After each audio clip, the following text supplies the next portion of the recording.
Good morning or afternoon, everyone. My name is Mariela Salinas, and I'm a marketing specialist here at Educate 360. Welcome to today's webinar, Choosing Your Project Management Path, presented by our amazing instructor, Andrea Brockmeyer. We are using Zoom for today's session, and we will be sharing a copy of this recording with you in an email after the webinar. We do encourage participation throughout the webinar, so please use the chat or the Q&A option for our short Q&A portion after the presentation. Educate 360 is so excited to present this webinar today, and I will now hand it over to you, Andrea. Thank you so much, Mariela. It's great to be here with you folks. Happy February 1st, or close to that, depending on where you are, on which side of the date line, I guess. Yeah, let's get into it here. So, professional development, as you know, is a journey. Now, for those of you who are certified, of course, that is sort of a culmination of sorts of your efforts, but really in many ways, it's just the beginning. So let's talk a little bit today about being strategic about that. What does professional development look like for you? And that could be whether you're certified or not, actually.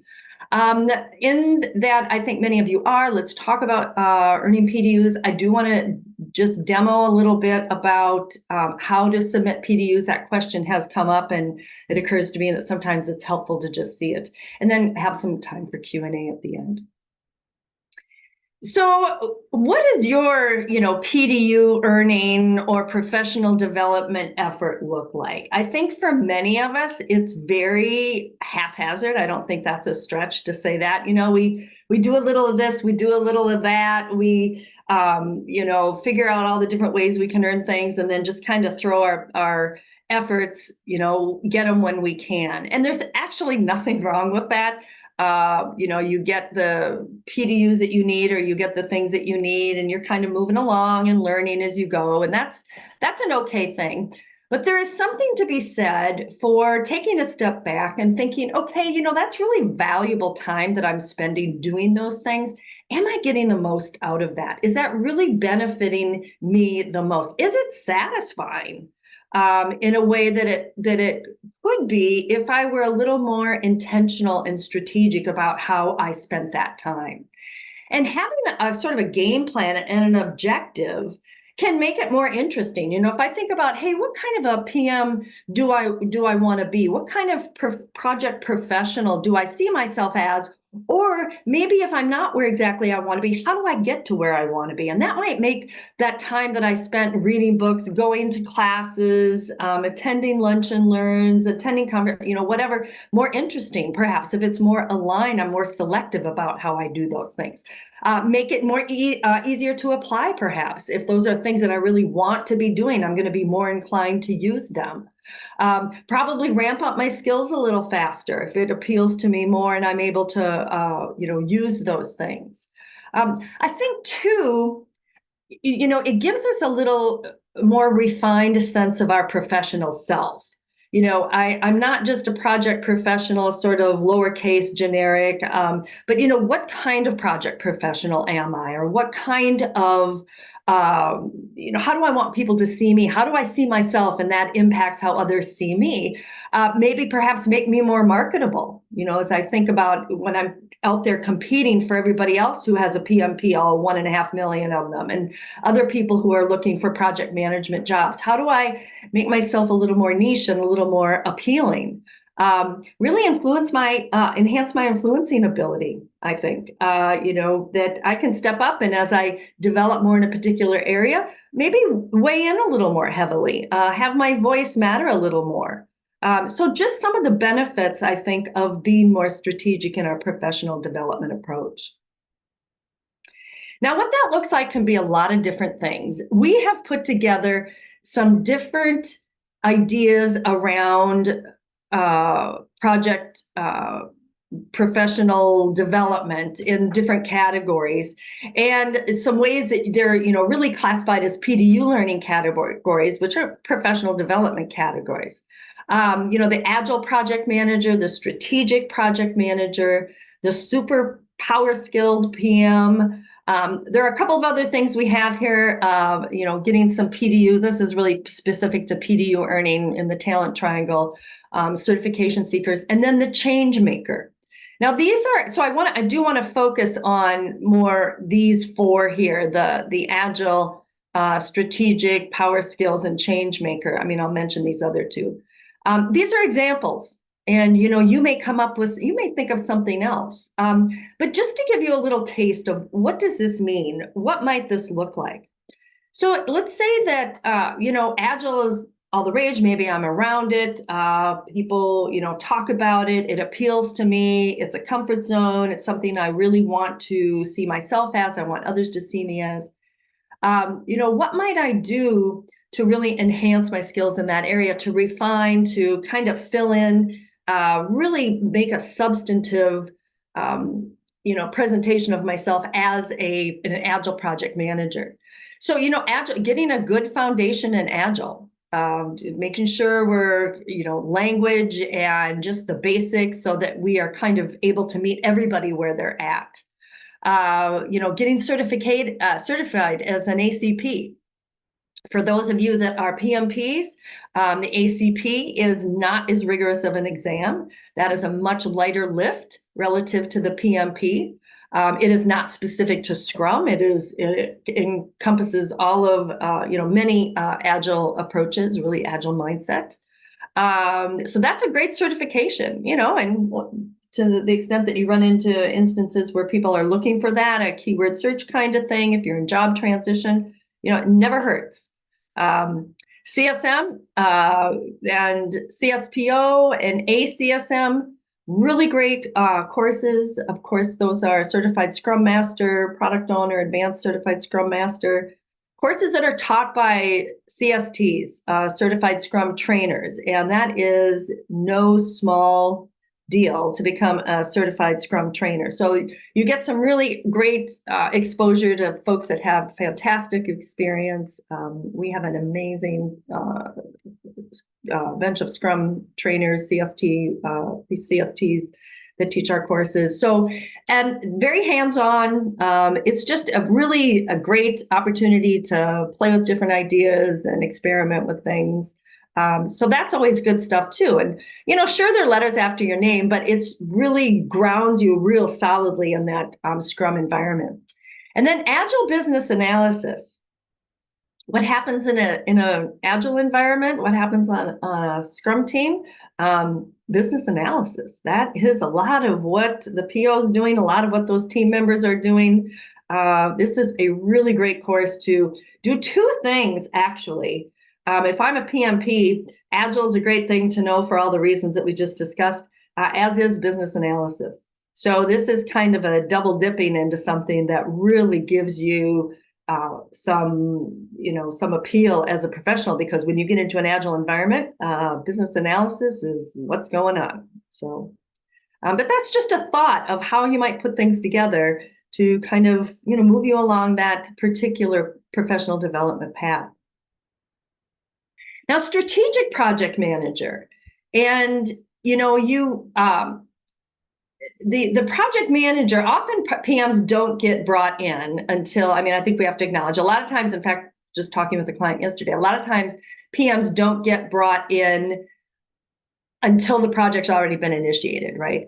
And so, that charter, that project charter, and the business case, which is the input into that, we may or may not be involved in that, but we certainly need to know it. And project management, the emphasis on PMs being strategic has really increased in the last number of years. It used to be a very, PMs are very tactical and they're sort of, getting things done and that kind of, so much more emphasis on the PM absolutely being crystal clear on what the strategic objective is of the organization so that they can be good stewards of those project resources to make sure that project is aligned with and satisfying that business need, and that's collaborating with that business analyst as well, because all of that pre-project work is fundamentally business analysis.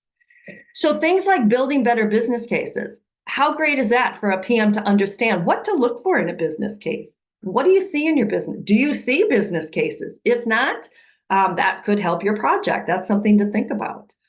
Business analysis foundations. every single project manager should have some grounding in business analysis. It is a key collaboration point. Many PMs are doing business analysis, whether they recognize it or not, whether they call it BA or not. Time and time again, it has been demonstrated that inadequate business analysis competence contributes to projects not delivering what they need to. It is something that is going to bring into relief what project management work is relative to business analysis. So as a PM learns BA, they become much more clear about, oh, what's my project management work and what is my BA work? And it makes you a great advocate for endorsing and supporting development of BA skills in your environment, which will make your project so much easier. So I feel really super strongly about that. Just finished co-chairing the development of PMI's business analysis practice guide. Check it out. Really, really good stuff. The PMI PBA, so a certification in business analysis for project professionals. This is a great certification, super complementary to the PMP. Now, it's not an easy exam by any stretch. It's more comparable to the PMP. Somewhere probably, I think a lot of people would say in between the ACP and the PMP, but really gives you a good broad exposure to, a framework for business analysis and what it's all about. So I highly recommend that. Business relationship management professional. It's exactly what you think it is. To be strategic, you have to interface with people across the organization, up and down in the organization. Business relationship management professionals working across silos and across functions to make sure that there are healthy partnerships between service providers and consumers, whether that's IT or accounting or whatever it is. Just really very much synergistic with being strategic and being that effective stakeholder engagement professional. And then business analysis modeling essentials. Modeling is something that I think a lot of people think of as more of a BA thing. I'm always encouraging PMs to think about modeling as well. Sometimes words only go so far. Let's just stop talking and pick up a pen, get on the whiteboard and start drawing. And that can help us understand so many things. Don't worry about them being right. Just have the courage to experiment with them. I think sometimes people are very reticent to do that. So a business analysis modeling essentials class gives you an opportunity to practice modeling, whether it's process or data or whatever, in a safe environment. And then you go back, check it out, try it out, draw some pictures, see what happens with that. Sometimes that gets you a lot further than trying to explain things for to understand each other for the 100th time. All right. So then the superpower skills, I think everybody appreciates, we used to call them soft skills. Now we call them power skills because they're not easy and because they're super important. So influencing without authority, definitely. PMs don't typically have the authority to get things done. And even if we do, really things get done anymore through influence, right? Facilitating. How much facilitating do we do? We're not, in every context, we're not the decision maker. In many contexts, we're not the decision maker. It's our job to make sure that every voice is heard, to make sure that a group accomplishes its goal, to make sure that people feel safe offering ideas and solving a problem. That's all facilitation. Eliciting requirements. Eliciting requirements is the name of the course. Eliciting fill in the blank. We're eliciting all the time. Eliciting business need, eliciting stakeholder identification, eliciting concerns, eliciting risks, eliciting communication needs. Lots of good stuff there. Navigating difficult conversations. Maybe you don't need that one. Maybe you don't have difficult conversations. Some people do, some people don't. That can be very helpful. And negotiating with vendors, negotiating with sponsors, negotiating with team members, other project managers, functional managers, really at the core of a lot of stakeholder interaction. And then the change maker. So now you hear a lot about project management as project management is how organizations realize their business strategy, right? It's all about that business strategy. It's also how organizations adapt to change. That's a little older tagline. But if you think about it, everything else is same old, same old. Projects are at the forefront of change, right? So change management is, pretty significant. Now, if you have a change management function in your organization, Yahoo, that's a beautiful thing. You'll be working with them, right? A lot of organizations don't have people dedicated to change management, so PMs end up taking that on. Newsflash, that is a full-time job. Change management. I mean, some organizations have entire teams, that's all they do, making sure the organization is adapting and that they're ready, that they're absorbing, dealing with change resistance, right? So it's a lot. Agile change agent certification. Now that's a certification from APMG, a different organization than PMI, but really good stuff using an agile approach to change. Business process management, process improvement, process modeling. Change means almost invariably process change. And that's really the rub for most people. If we're using a new widget, whatever, if I'm using a new, thing, that's one thing. But boy, you start messing with people's processes, and that's where you get, the hair on the back of the neck standing up and people getting a little frustrated and you get that resistance. So how do we understand process? How can we help everybody get on board with change as it impacts process? Well, one of the things is to understand them, which we don't always do, to be able to model them so people can see them, engage people in that process, and then think about how to improve them. That's where you get the buy-in to improvement. When it's done, behind the scenes, and it's when people don't really understand what's happening to their process, that's when people get frustrated. I just read online yesterday on LinkedIn, and I don't even remember who it was. If you're here, shout out. Somebody talking about how they had been in the hospital recently, and they were in the emergency room, something quite serious. And the process for what they were going to go through as a patient was posted on the wall. They knew here's what's going to happen. The doctor that you're going to be talking to somebody in admin, that will take about this much time. And then you're going to do this. And they could see what was happening. So how much did that contribute to stress relief? A lot, right? When you know what's going to happen, when people are able to make processes transparent and you can see what's going on and what's going to change, that's huge. That's big in an emergency room. That's big in our organizations. And so to have some of those skills to help surface those things can really go a long ways towards making really your solutions more effective, your engagement healthier, and your project outcomes better. And then just a comment here about this, we've got this suite of classes that gives you the minimum PDUs you need in each one of the three categories, ways of working, business acumen, and power skills. So it's just kind of a collection there of classes that if you're trying to get out of the gate, get you some skills that get you going in terms of meeting those minimum PDU requirements.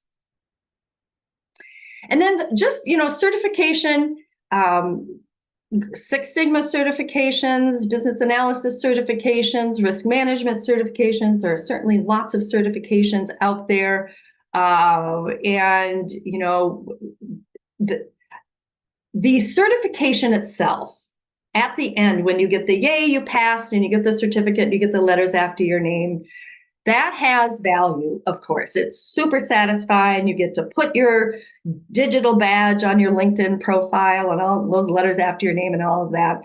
But the process of becoming certified has intrinsic value as well. There is something about having to dig deep into a discipline, having to really pull apart a standard, having to really get what it is that people are talking about, and things start to make sense.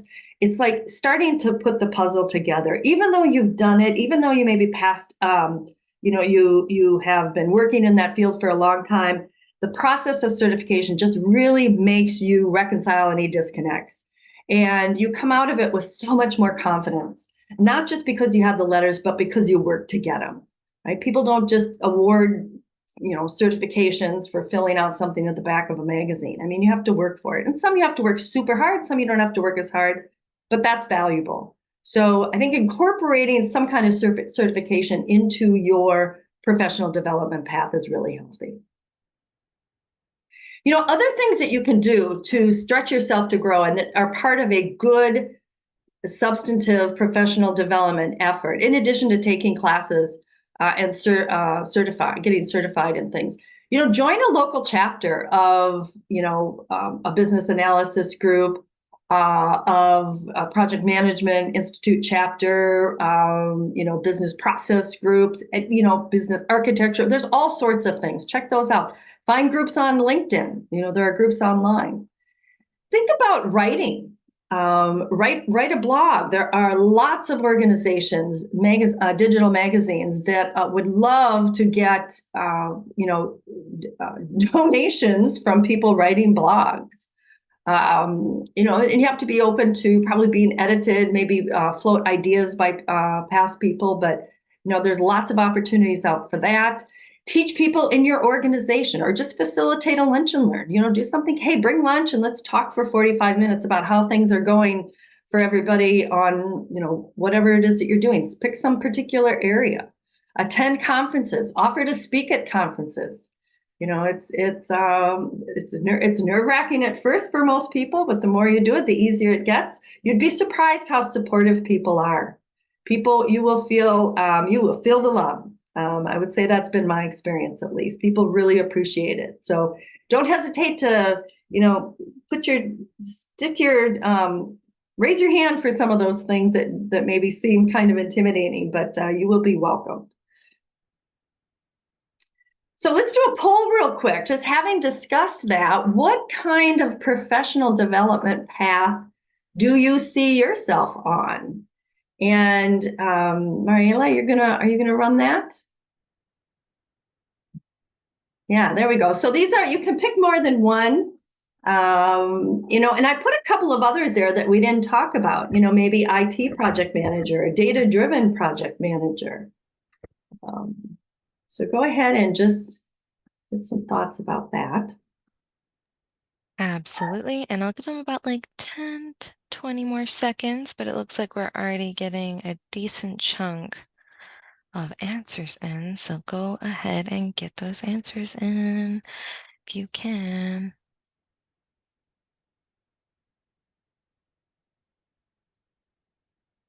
I'm going to come back to those questions too.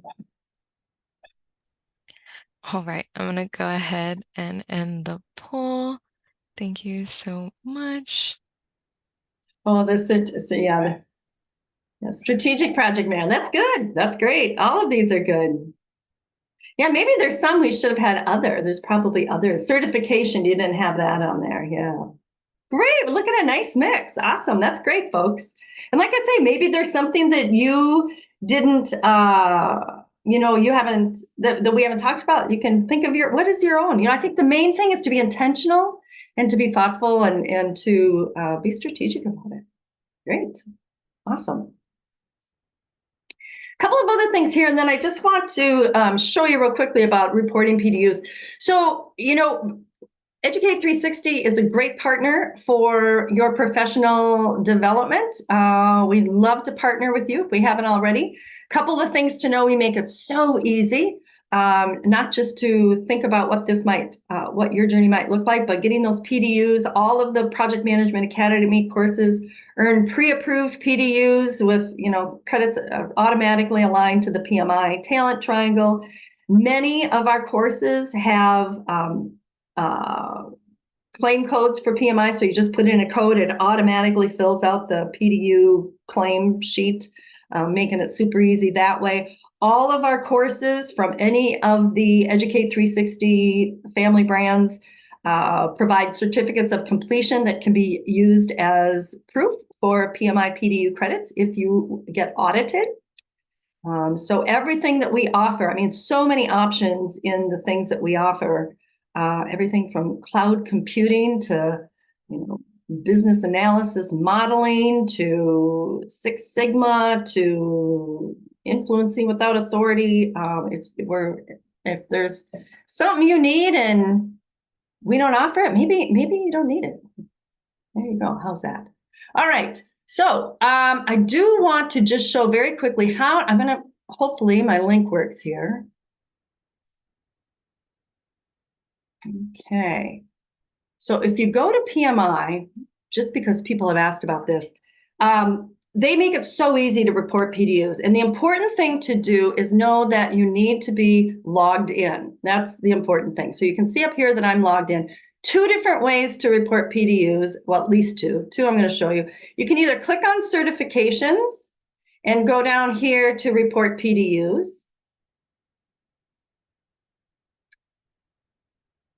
And you come to a screen that looks like this. And then you would click on, if you have a code, you would click that here. If you don't, then you would go to course or training. The other thing you can do is go up here and go to your dashboard. And again, PDUs are things that you can only earn after you're certified, right? So this is for folks that are already certified, but you go to your dashboard and you will get this lovely looking thing. I think their interfaces are just really great, easy to understand. You get information, and then here you get your, renew, report PDUs, takes you to the same screen. Okay. And so if you have a claim code, you can put in whatever that is. Otherwise, you just, like I say, you put in, put course or title or whatever kind of PDU activity it is. Many of these fields are optional. So you really need the product provider name, Project Management Academy or whatever, the course ID. You get a sheet when you take our class. All of our classes come with information that you need to complete this. And then you go down here and you would indicate how many PDUs. I agree, submit. And once you submit, then let's see here, come back to,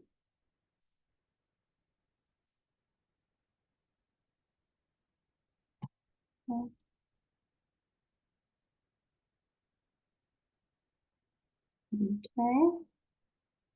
So you do all of those things, and then you get an email that says, we got your PDU claim. It's been submitted. It's been approved, something like that. So that's it. It's super easy. They just make it so easy. So just wanted to show that quickly.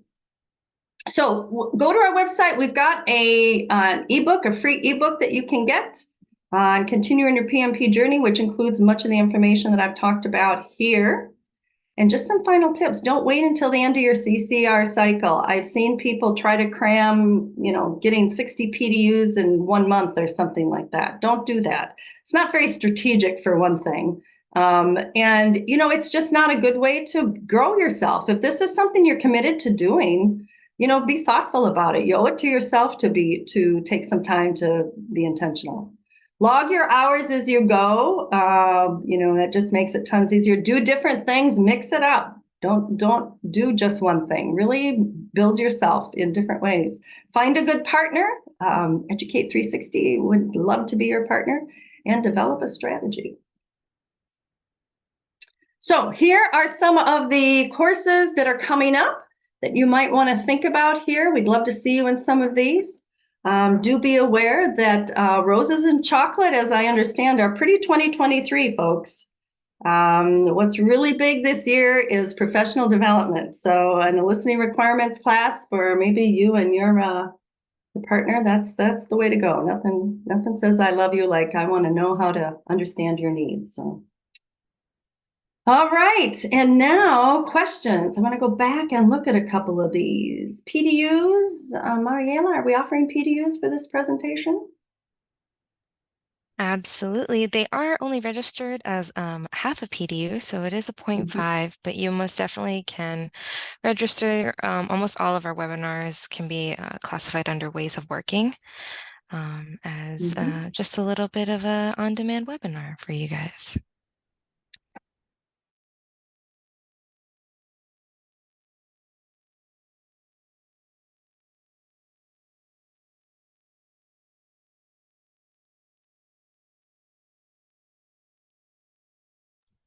things that you can do for professional development?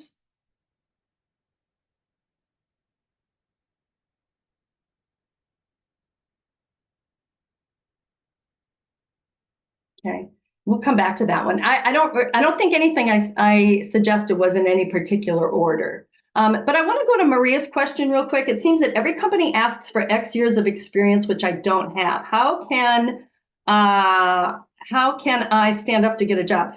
So, you sometimes have to be creative. If it's a project management job, for example, that you're looking for, I'll bet you've done more project management type things than you realize. And volunteering can be a great opportunity to demonstrate interest and make connections and, uh, you know, have the language that you need to get people to notice you. The certification journey maybe I think is also something that helps you give the language. I hear that from students that they understood what questions to ask in an interview. Now, I know you need to get an interview before you can do that, but just trying to grow professionally and then thinking about how to market that is really important.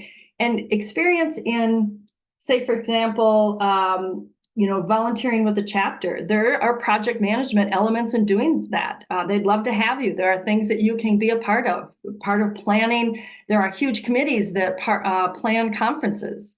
And those are titles and affiliations with, say, a Project Management Institute chapter here in Minnesota. That's going to get people noticed. So it's kind of don't think of it just necessarily as, well, I can't get a job, and so I can't get job experience, job as in a corporate job with a paycheck kind of thing, but thinking about where can I get creative in volunteer work, and particularly with organizations that are affiliated with something that you're interested in doing. And maybe folks have other thoughts on that one too. Yeah. Do you have any recommendations for training for accidental project program managers? And that means maybe people who didn't intend to become a project manager, but ended up being a project manager.